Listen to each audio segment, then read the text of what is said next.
우리의 신앙이 참 녹록지 않습니다. 그러나 그럼에도 불구하고 우리가 그 감사하면서 살아가면, 또 감사하며 살다가 또 우리에게 또 어떤 어려운 일이 생겨도 거기에 또 감사를 쌓으면 은혜가 또 쌓이게 된다고 합니다. 우리 그런 은혜를 경험하며 사시는 우리 모든 지상교회 성도들이 되시길 간절히 바랍니다. 오늘 말씀을 시작하기 전에 두 가지 좀 말씀을 좀 드릴 텐데요. 먼저 첫 번째는요, 우리 주혁이가 군 수사기관에 수사를 받게 되었습니다. 여러 가지 좀 그 이유 때문에 수사를 받게 되었는데요. 이제 좀 저희들의 탄원서가 좀 필요할 것 같습니다. 그래서 예배 마친 후에 이 종이를 나눠드리면 평소에 주혁이에 대한, 여러분이 보시는 주혁이에 대한 어떤 성격과 성품과 그런 것들을 좀 써주시면서 이제 주혁이를 좀 선처해달라고 하는 탄원서를 이렇게 좀 써주시면 좋겠습니다. 그리고 이제 두 번째 이야기는 조금 아쉬운 이야기인데요. 우리 다음 주부터 우리 최연수 기르나 집사님 가정이 가정을 못 보게 됐어요. 뭐 그동안 뭐 여러 가지 고민 가운데 내린 결정이시라고 하고요. 뭐 그러나 열려 있습니다. 금방 다시 오실 수도 있어요. 잠깐 일탈 정도로 우리가 생각해도 좋을 것 같습니다. 뭐 이사를 가서 옮기는 게 아니라 좀 인사하기도 좀 그렇다고 하셨는데, 그래도 우리가 가시기 전에 좀 인사하시고 가시면 좋을 것 같습니다. 또 기쁘게 보내고 또 다시 기쁘게 보내야 다시 돌아올 수 있는 여지가 생기잖아요. 우리 집사님 잠깐 그냥 인사하시죠. 예.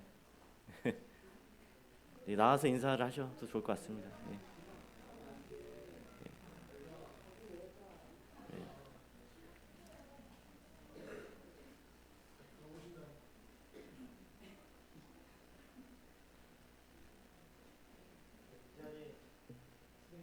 또 마음이 좀 뭉클한데요. 저희가 우리 직산교회에 온 지가 한 12년 차 됐습니다. 저희 해나가 두 돌 딱 되기 전에 여기 손잡고 왔었거든요. 그때는 3명이었었는데 지금 5명이 됐습니다. 하나님께서 복 많이 주시고 또 건강 허락해 주셔서 이 자리까지 왔는데요. 좀 저도 이제 작년 연말서부터 좀 논산으로 발령을 나게 되고 직장적인 문제도 있고, 그다음에 저희 가정 쪽에서도 신앙적으로 조금 전환점이 필요한 것 같았어요.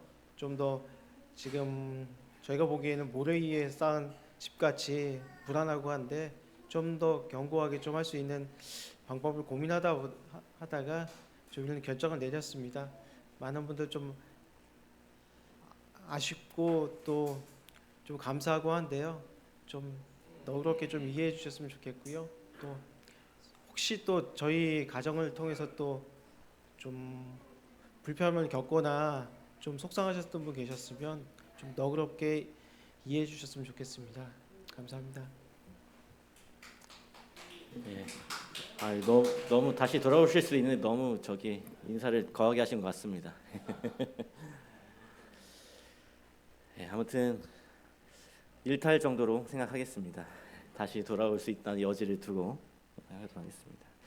오늘 말씀은 한 마음으로 드리는 기도라고 하는 제목으로 함께 말씀을 나누고자 합니다. 우리 사도행전 4장 29절로 31절에 있는 말씀을 함께 보시도록 하겠습니다. 사도행전 4장 29절로 31절에 있는 말씀, 우리 다 함께 읽도록 하겠습니다. 주여, 시작. 주여, 이제도 저희의 위협함을 하감하옵시고 또 종들로 하여금 담대히 하나님의 말씀을 전하게 하여 주옵시며 손을 내밀어 병을 낫게 하옵시고 표적과 기사가 거룩한 종 예수의 이름으로 이루어지게 하옵소서 하더라. 빌기를 다음에 모인 곳이 진동하더니 우리가 다 성령이 충만하여 담대히 하나님의 말씀을 전하냐.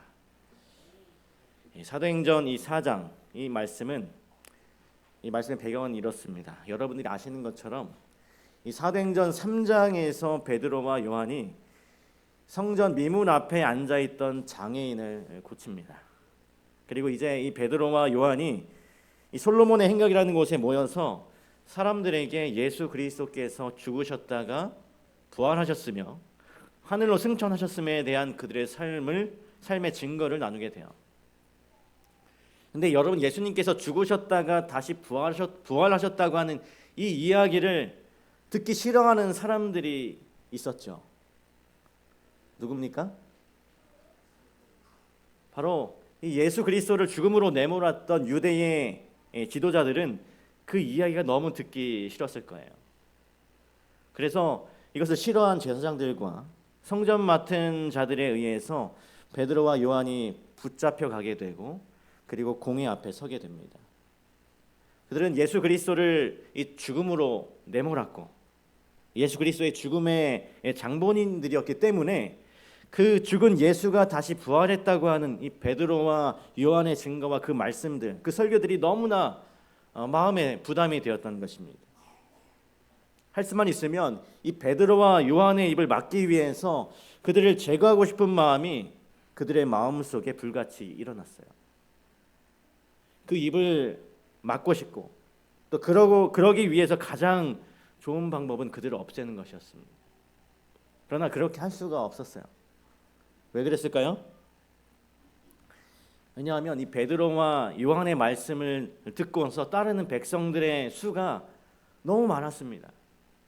그래서 그들이 그것을 두려워해서 그들을 처리하지 못하고 어떤 방법을 썼는가 하면 베드로와 요한을 이 감옥에서 풀어주되 뭐라고 얘기했냐면 예수의 이름으로 말하지도 말고 가르치지도 말라라고 하는 그런 경고를 했습니다. 그 경고 속에는 한 번만 다시 그렇게 하면 어떻게 해요? 너희가 무사하지 못할 것이라고 하는 아주 무서운 위협이 담겨 있었던 것이었어요. 그 사건이 이제 3장에서 벌어진 다음에 3장 23절에 그들이 풀려납니다. 이제 초대교회의 교우들을 다시 만나게 되었어요. 풀려나서. 그리고 베드로와 요한이 자신들에게 있었던 이야기를 그 초대교회 성도들과 나누었습니다. 어떠한 일을 당했는지, 그리고 어떠한 경고를 유대의 지도자들로부터 듣게 되었는지, 이러한 위협과 이 경고를 들은 이후에 우리 4장 24절에 보면 초대교회 교인들이, 성도들이 기도하기 시작합니다. 어떻게 기도하냐면 저희들이 일심으로 한 마음으로 저희들이 듣고 일심으로 하나님께 소리를 높여 가로되라고 하면서 24절부터 30절까지 그 기도의 내용이 기록되어 있어요.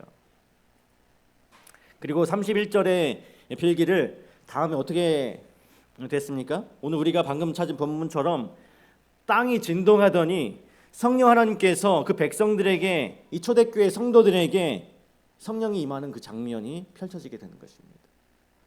24절에 그들이 기도할 때의 성경은 뭐라고 기록했는가 하면 저희가 듣고 일심으로 기도했다라고 했습니다. 저희가 듣고 일심으로, 여러분 일심이 뭡니까? 하나의 마음이죠. 한 마음이에요. 한 마음으로 기도했다라고 하는 것이죠. 이 한 마음이라고 하는 것은 한 뜻과 한 목적으로 그들이 연합했다라고 하는 것입니다. 우리가 초대교회의 모습을 살펴보면 그들은 항상 이렇게 그들의 마음이 하나로 모이고 한 마음으로 기도하고 한 마음으로 행하였던 교회였음을 보게 됩니다. 이 사도행전의 여러 구절을 통해서 그런 모습들이 등장해요.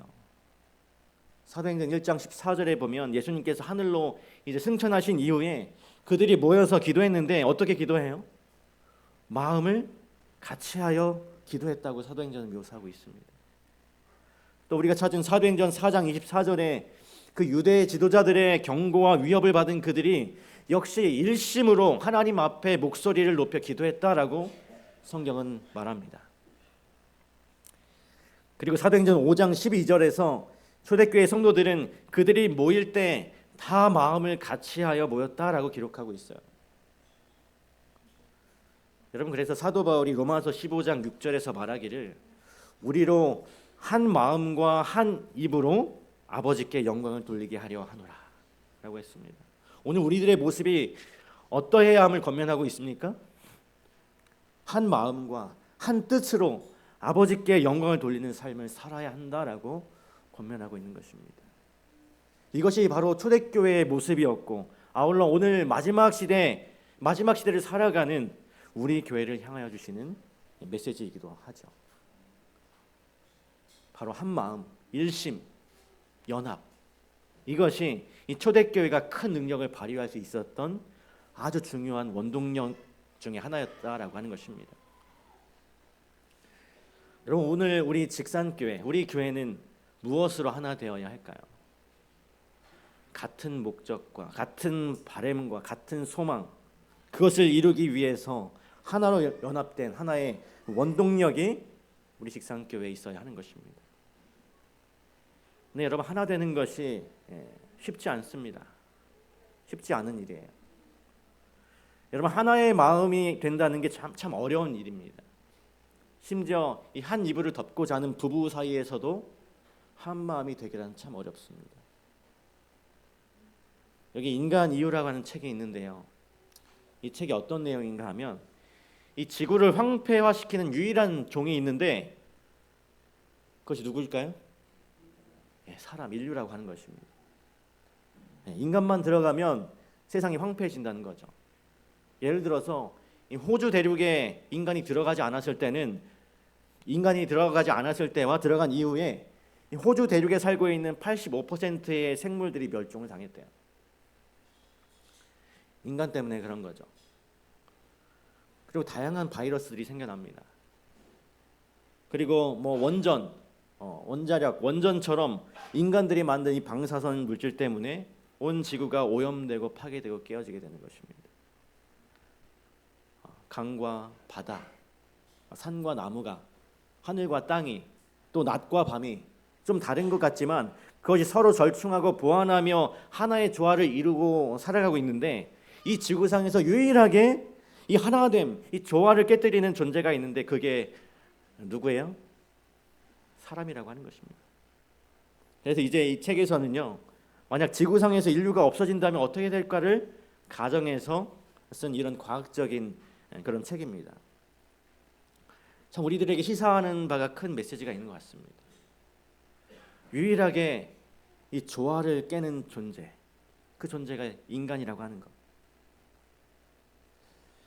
이 하나 된다고 하는 건 참 쉽지 않은 일이죠.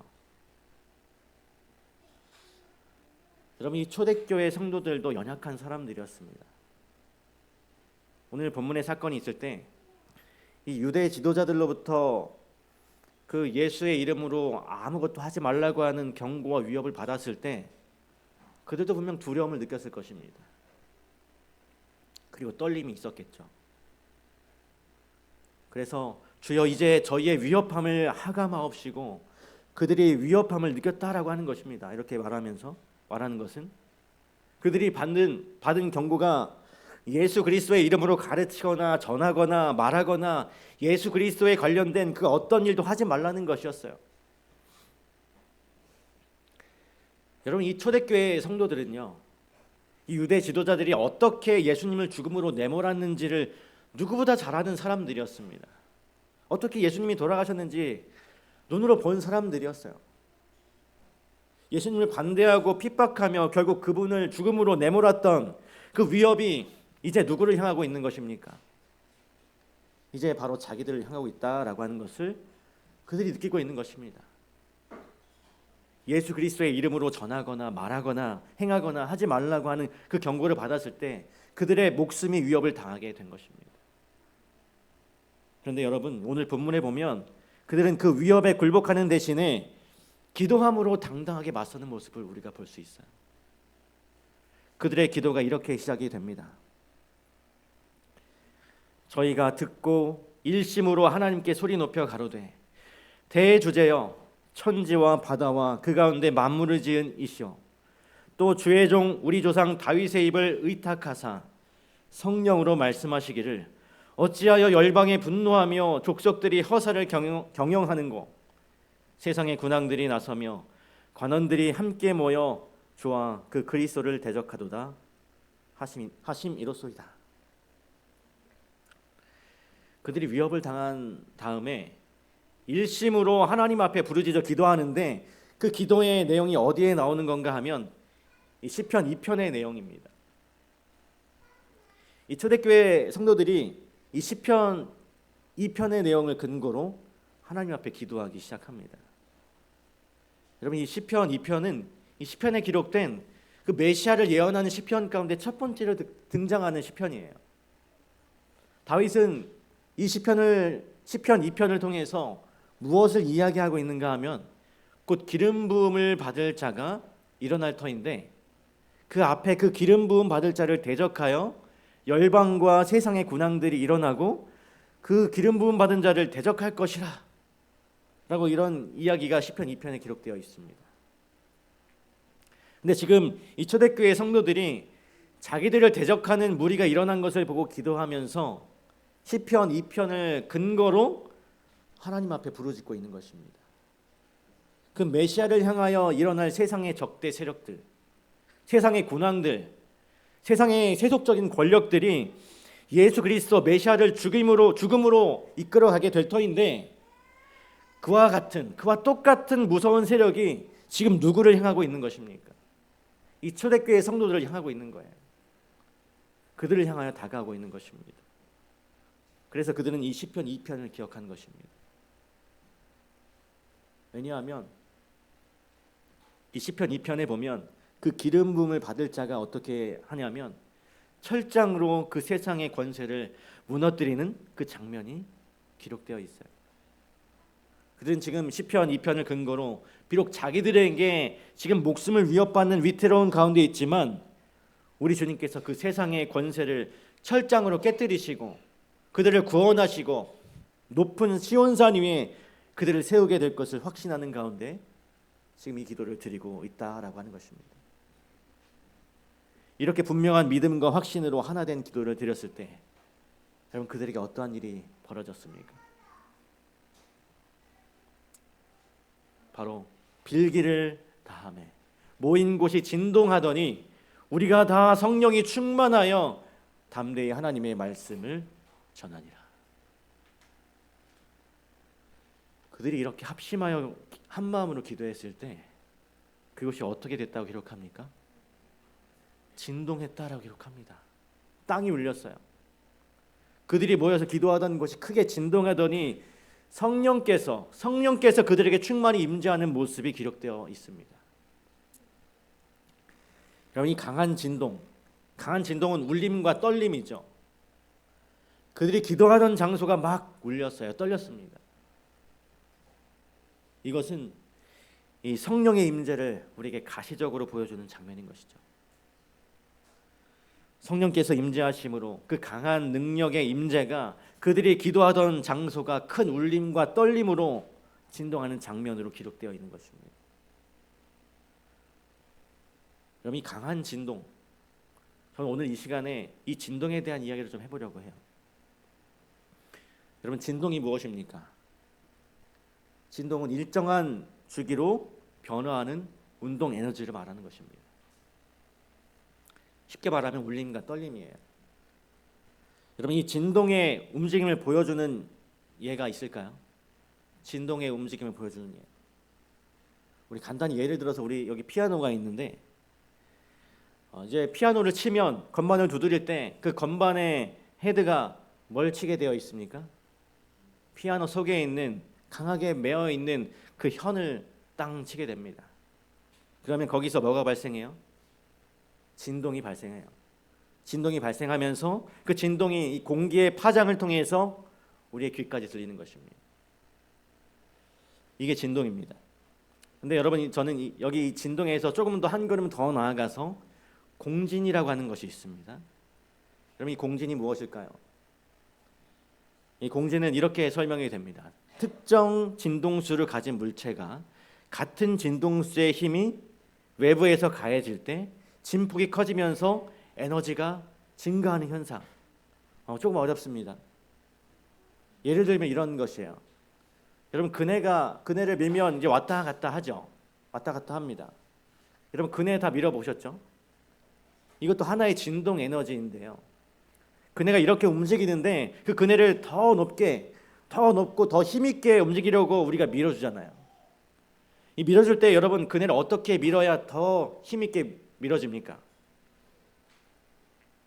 우리가 아무리 세게 밀어도 진동하는 반대 방향이나 그것이 역행하는 에너지로 밀면 더 크게 움직이지 않죠. 예. 그래서 어떻게 밀어야 합니까? 그네가 진동하는 방향에 리듬을 맞춰서 그 방향을 맞춰서 밀어줄 때 그네가 더 크게 움직이게 되잖아요. 이것이 이제 공진이라고 볼 수 있습니다. 그러니까 이 진동에 같은 진동수를 더할 때 에너지가 더 커지는 것입니다. 별로 재미가 없으시죠? 예. 한 가지 더 예를 들어 드립니다. 좀 재미있는, 흥미를 좀 더 느끼실 만한 2011년 7월에 있었던 일입니다. 서울에 가면 여러분 테크노마트 아시죠?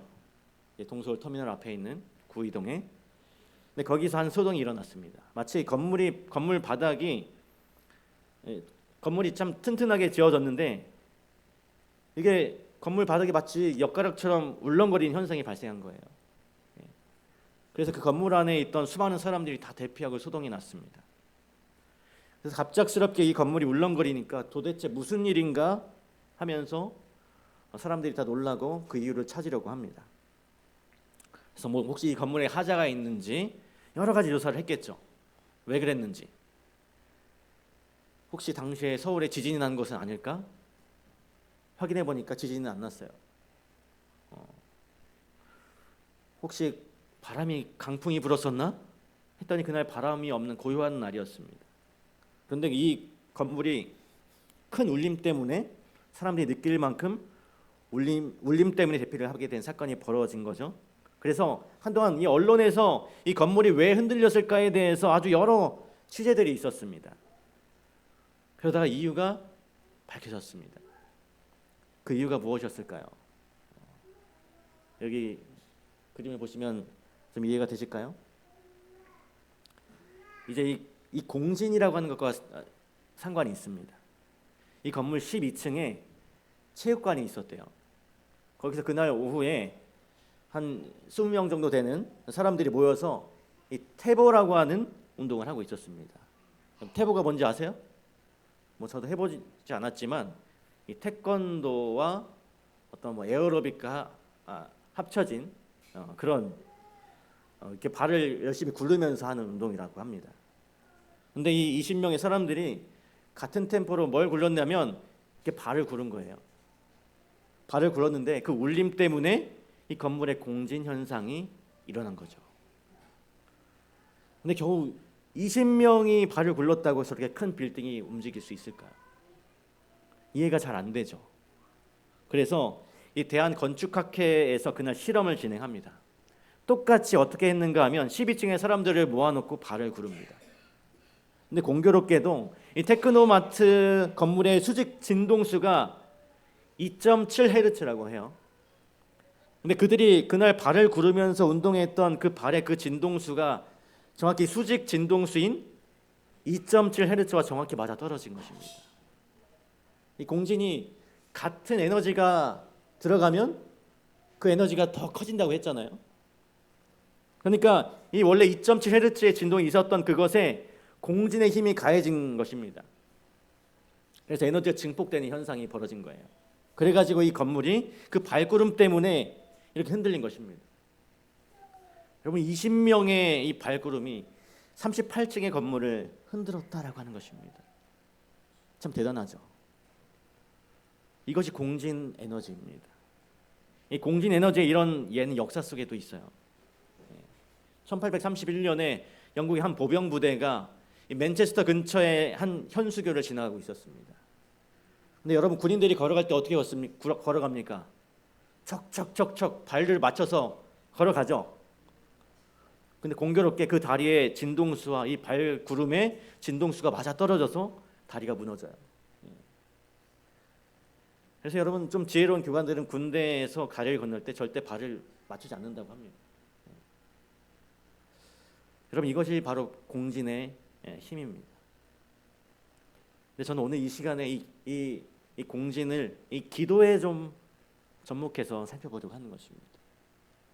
우리의 기도의 능력을 더 배가시킬 수 있는 방법, 그것이 무엇일까요? 바로 우리의 뜻과 하나님의 뜻이 일치될 때, 우리의 마음과 하나님의 마음이 하나가 될 때, 그리고 그 일을 위하여 함께 연합하여 기도하는 성도들의 마음이 하나가 될 때, 그 기도가 더 큰 에너지를 발휘하게 된다는 것입니다. 이 기도의 공진, 그 능력의 그 공명의 힘이 작용하게 된다라고 하는 것입니다. 성도 여러분, 이 초대교회의 교인들의 기도는 하나님의 뜻과 합한 기도였습니다. 그들이 한 마음 일심으로 기도했어요. 같은 마음으로 그들이 그렇게 기도를 마쳤을 때 그들은 커다란 진동을 느꼈죠. 공진의 파워를 느낀 것입니다. 바로 이 빌기를 다음에 모인 곳이 진동하더라. 우리 증언복음 1권 390페이지에 오늘 우리가 합심하여 기도하는 것, 한 마음으로 연합하여 기도하는 것이 얼마나 중요한가 이렇게 설명합니다. 우리 주님은 두세 사람이 합심하여 하나님께 무엇을 구하면 받으리라는 약속과 함께 당신께서 가르치신 교훈을 따르신다. 그리스도께서는 어떤 일정한 목적에 대한 우리의 소원을 아뢰 때마다 다른 사람들과 연합해야 할 것을 여기서 보여주신다. 그럼 어떤 기도요? 연합된 기도, 한 마음으로 드리는 기도, 같은 마음과 같은 목적으로, 곧 목적의 연합에 큰 비중이 주어져 있다라고 하는 것입니다. 여러분, 두세 사람이 함께 모여서 합심하여 기도하는 것이 왜 더 큰 능력이 있는가 하면 바로 그들이 드리는 기도의 목적이 하나로 연합되었기 때문에, 한 마음으로 드리는 연합된 기도이기 때문에 하나님께서 그 기도를 들어주시고 응답해 주신다라고 하는 것입니다. 예수님께서는 당신의 새로 조직된 지상의 교회에 특별한 의미를 가지는 중요하고 독특한 교훈을 하고 계셨다. 그들이 소원하는 것과 기도하는 것이 상호간에 일치해야만 했다. 여러분, 합심하여 한 목적을 향하여 연합된 기도, 이것이 얼마나 중요한 것인지 여러분 아시겠습니까? 초대교회 성도들이 일심으로 기도했을 때 땅이 진동하고 흔들려서 성령 하나님께서 임재하는 능력을 그들이 경험할 수가 있었습니다. 오늘 우리가 합심하여 기도할 때 우리에게도 마찬가지로 성령의 능력이 우리 가운데 임하게 될 것입니다. 근데 여러분, 이 초대교회 성도들이 일심 한 마음으로 기도했는데 여러분, 무엇을 위해서 기도했습니까? 그들이 위협을 당해서 하나님 우리를 살려주십시오, 자기들의 안위와 안전을 위해서 기도했습니까? 성경은 그들의 기도를 이렇게 기록합니다. 주여, 이제도 저희의 위협함을 하감하옵시고 또 종들로 하여금 담대히 하나님의 말씀을 전하게 하여 주시옵소서. 예수 그리스도의 이름으로 말하지도 말고 가르치지도 말고 아무것도 하지 말라고 하는 그 위협을 받았을 때 자기들의 안위나 자기들의 안전을 위해서 기도한 것이 아니었습니다. 그럼에도 불구하고, 그 위협이 있음에도 불구하고 예수 그리스도를 증거하는 복음을 담대히 나아가서 전할 수 있게 해달라고 한 목적으로, 그 연합된 마음으로 그들이 기도했다라고 하는 것입니다. 복음을 전하게 해달라고, 오직 복음 증거를 위하여 그들이 한 마음으로 연합했음을 오늘 우리가 보게 되는 것입니다. 오늘 우리 직산교회가 일심으로 무엇을 위해서 함께 연합하여 기도해야 할까요? 오늘 우리들의 기도 역시 이 초대교회 성도들이 기도했던 것처럼 이 복음 전도의 위협을 받는 상황에서 복음을 증거할 수 있게 해달라는 그 기도가 오늘 우리들의 일심의 기도가 되어야 하지 않겠습니까? 초대교회와 상황은 많이 다르지만 여전히 복음을 전하기 힘든 세상입니다. 우리가 그 가운데 우리가 담대히 복음을 전할 수 있게 해달라고 우리가 한 마음으로 기도해야 하지 않겠습니까? 이렇게 그리스도의 복음과 사랑을 나누는 일에 함께 연합하여 기도하고 우리가 참여하게 될 때 초대교회에 그들이 기도함으로 큰 진동을 통해서 성령 하나님의 능력을 경험했던 것처럼 우리 직산교회도 바로 성령 하나님의 임재와 성령의 능력을, 그 큰 울림과 떨림과 진동을 우리가 경험하게 될 것입니다. 우리 사랑하는 성도 여러분, 오늘 우리들의 마음을 모아서 우리들의 뜻을 모아서 일심으로 하나님께 기도함으로 우리의 연합된 기도의 공진, 그 성령의 능력, 그 성령의 함께하심에 대한 진동을 함께 느끼고 경험하는 우리 모든 직산교회의 성도들이 되길 간절히 바랍니다. 또한 우리 교회에 어떤 한 목적과 뜻이 생길 때 그 뜻과 목적에 우리의 마음을 합할 수 있는 그런 그래서 더욱더 큰 힘을 발휘할 수 있는 우리 직산교회가 되었으면 좋겠습니다. 그렇게 되기 위하여 우리가 서로의 의견을 존중하고 또 서로의 뜻을 존중하고 그 뜻의 목적에 함께 동참할 수 있는, 함께 동참하여 힘을 발휘할 수 있는 우리 직산교회가 되길 간절히 바라면서 오늘 말씀을 마치도록 하겠습니다. 이제는 우리 아버지 하나님의 사랑과 예수 그리스도의 은혜와 성령 하나님의 임재하심이 일심으로 또 한 마음으로 한 뜻과 한 목적으로 연합하여 기도하기로 결심하는 우리 직산교회 성도들에게 영원히 함께하여 주시옵소서. 아울러 주님의 복음을 전하는 일에 우리의 마음이 모아지고 그 뜻이 모아질 때마다 그 일이 불가능해 보이는 일일지라도 일심으로 함께 기도함으로 그 일들을 이루어 나가는 우리 직산교회가 될 수 있도록 주님 축복하여 주시옵기를 거룩하신 예수님의 이름으로 기도드리옵나이다.